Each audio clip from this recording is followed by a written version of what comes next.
เสียใจทั้งชีวิตที่เจ้าฝากไว้จบสิ้นแล้ว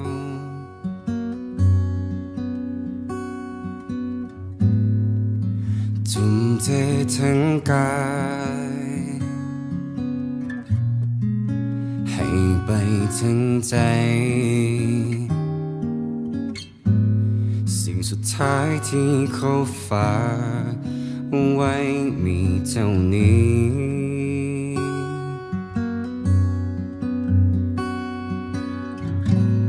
ใครหูเจ้าหากเขา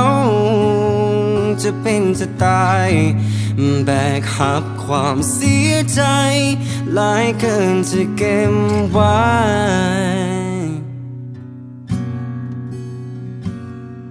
แต่เหตุใดจึงทำให้ตัวเองขนาดนี้อยู่เสียใจได้แล้วยอมรับความจริงเสียทีคนคนนี้เขาได้จากเจ้าไปแล้วต่อให้เหตุผลจะดีเท่าใดมันบ่อาจดึงเขาไว้ได้อีกแล้วจงยอมรับและทำใจกับการจากไป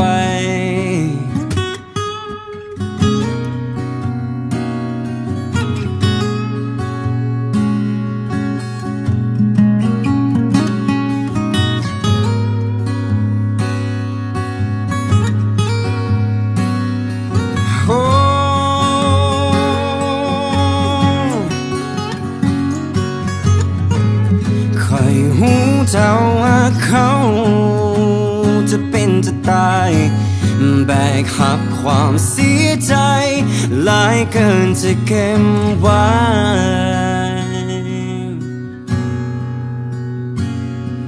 แต่เหตุใดจึงทำให้ตัวเองขนาดนี้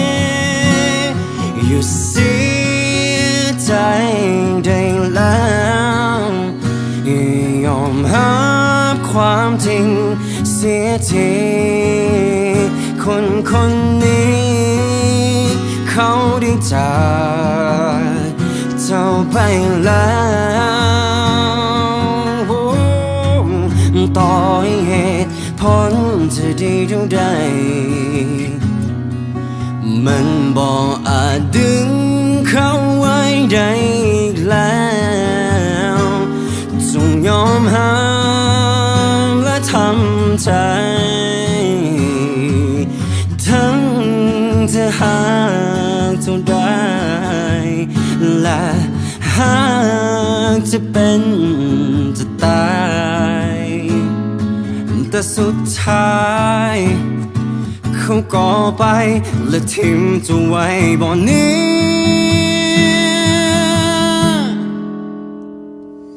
อยู่เสียใจได้แล้วยอมรับความจริงเสียทีคนคนนี้เขาได้จากเจ้าไปแล้วและต่อให้เหตุผลจะดีเท่าใดมันบ่อาจดึงเขาไว้ได้อีกแล้วจงยอมรับและทำใจกับการจากไป